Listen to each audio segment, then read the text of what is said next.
এই তো কিছুক্ষণ আগে আমরা আমাদের আলেমকে কবরের মধ্যে দাফন করিয়া গেলাম, এখন কি কিছুক্ষণ পরেই কোরআন করিয়া দেখি এখানে আর আলেমের লাশ নাই। লোকেরা বলতেছে এই মেয়েটা তো অমুক বাড়ির আমাদের প্রতিবেশী চিনি খ্রিস্টান মেয়ে। তাহলে চলো দেখি এই মহিলার পরিবারের কাছে গিয়ে জিজ্ঞাসা করি। খ্রিস্টান মেয়ের পরিবারের কাছে গিয়ে জিজ্ঞাসা করলো যে ব্যাপার কি, আমাদের আলেম সাহেবকে কিছুক্ষণ আগে কবরের মধ্যে দাফন করেছিলাম, আমাদের দরকারি জিনিস কবরের মধ্যে পড়ে যাওয়ার কারণে আমরা এই কবর আবার খনন করলাম। কবর খনন করিয়া দেখি আমাদের মুসলমান আলেমের কবরের মধ্যে তার লাশ নাই, আছে আপনাদের মেয়ের লাশ। তাহলে আসুন আমরা একটু আপনার মেয়ের কবরটাকে খনন করে দেখতে চাই, এটা বলতে লাগে কিনা। দিন তো বুঝুন না, প্রধানমন্ত্রী চাই ইনশাল্লাহ আয়া করবো। ভারত উপমহাদেশের মধ্যে প্রখ্যাত বুজুর্গ আলেম মাওলানা আশেক এলাহি বুলন শহরী রহিমাহুল্লাহ তাআলা, উনি অত্যন্ত বড় মাপের বুজুর্গ ছিলেন। উনি অত্যন্ত বড় মাপের বুজুর্গ ছিলেন। কেমন ছিলেন একটা কথা বললে বুঝবেন। যে উনি দোয়া করতেন, আয় আল্লাহ তুমি আমাকে মক্কা মদিনায় নিও, মক্কা মদিনায় মৃত্যুবরণ করি, ও জান্নাতুল বাকিতে আমার কবরস্থান যেন হয়। আল্লাহ তাআলা কবুল করতে এই আল্লাহর ওলির দোয়া করেন, সুবহানাল্লাহ। তাহলে বুঝবেন আল্লাহর ওলি কেমন যেত না বুঝানো। উনি একটা কিতাব লেখেন উর্দুতে, কিতাবটার নাম দিয়েছে মরনে কে বাদ কিয়া হোগা। এই কিতাবটা বাংলায় অনুবাদ করা হয়েছে, কিতাবের নাম দেওয়া হয়েছে মরণের পরে কি হবে। আপনারা এই কিতাবটা সংগ্রহ করে পড়ে দেখবেন। উনি ওই কিতাবটা লিখতে গিয়া কিতাবের মধ্যে একজন আলেম, মুসলমান একজন আলেম আর খ্রিস্টান একটা মেয়ের ঘটনা উল্লেখ করেছে।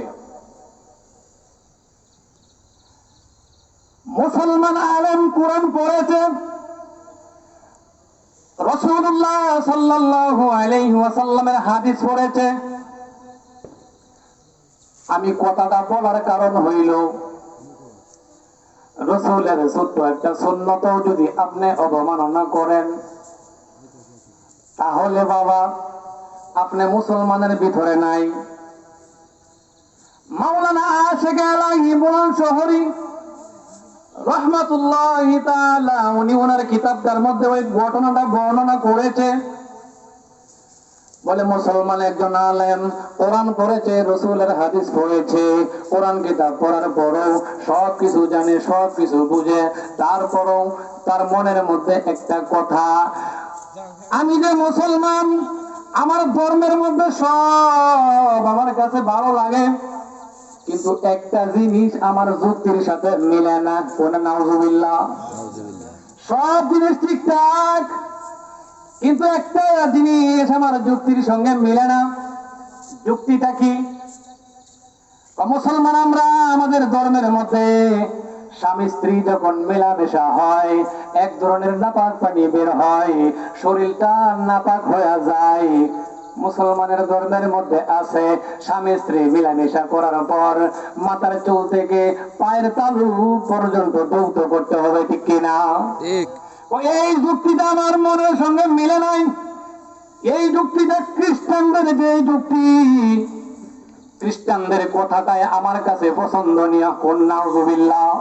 কারণ খ্রিস্টান ধর্মের মধ্যে আছে স্বামী স্ত্রী মিলামেশার পর শরীরের মধ্যে নাপাকি লাগার পর যেই জায়গায় নাপাকি লাগবে সেই জায়গায় যৌথ করলেই চলে।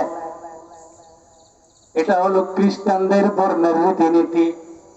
আসলে একটা চিন্তা আছে, সিস্টেম চিন্তা করে দেখুন যে হ্যাঁ আমার যুক্তি দেয় কি, যেই জায়গায় নাপাকি লাগছে সেই জায়গা যৌথ করলেই তো চলে, আমি কেন অন্য জায়গা যৌথ করব? মুসলমান আলেম বলে এই যুক্তিটা খ্রিস্টানদের ধর্মের যুক্তিটা আমার কাছে বড়ই পছন্দনীয়। আর মুসলমানদের ধর্মের মধ্যে, আমাদের ধর্মের মধ্যে যে একটা রীতি আছে মাথার চুল থেকে পায়ের তালু পর্যন্ত যৌথ করতে হয়, এটা আমার যুক্তির সঙ্গে মিলে না। কোন নাউজুবিল্লাহ। ঘটনাক্রমে কিছুদিন পর এই মুসলমান আলেম মারা গেল। মারা যাবার পর এই মুসলমান আলেমকে কবরের মধ্যে দাফন করলো। দাফন করার পর লোক সকল যখন চলিয়া যাইতেছে, একটু দূর যাবার পর হঠাৎ করে একজন তাকায়া দেখে চেক করে তার শরীরের মধ্যে একটা দরকারি জিনিস ছিল পকেটের মধ্যে। লাশ কবরে রাখার সময় এই দরকারি জিনিসটা কবরের মধ্যে পড়িয়া গেছে। এটা খনন করে না আনলেও চলবে না, রাষ্ট্রীয় একটা জিনিস, এটা আনতেই হবে বাধ্যতামূলক। বৃদ্ধ মুফতি আলী কেরামদের তাদের কাছে জিজ্ঞাসা করে এই কবর আবার খনন করা হইল। বাবার গাঁয়ের সমস্ত মানুষগুলি আসিয়া এই কবরটাকে খনন করলো। কবর খনন করিয়া দেখে মুসলমান আলেমকে যে কবরের মধ্যে রাখিয়াছিল, এই কবরের মধ্যে আর মুসলমান আলেমের লাশ নাই। সকলেই তাকায় দেখে খ্রিস্টান একটা পরিচিত মেয়ের লাশ। সমস্ত মানুষ তাজ্জব হয়ে গেলেন। এই তো কিছুক্ষণ আগে আমরা আমাদের আলেমকে এই কবরের মধ্যে দাফন করিয়া গেলাম, এখন কি কিছুক্ষণ পরেই খনন করিয়া দেখি এখানে আর আলেমের লাশ নাই। লোকেরা বলতেছে এই মেয়েটা তো অমুক বাড়ির আমাদের প্রতিবেশী, চিনি, খ্রিস্টান মেয়ে। তাহলে চলো দেখি এই মহিলার পরিবারের কাছে গিয়ে জিজ্ঞাসা করি।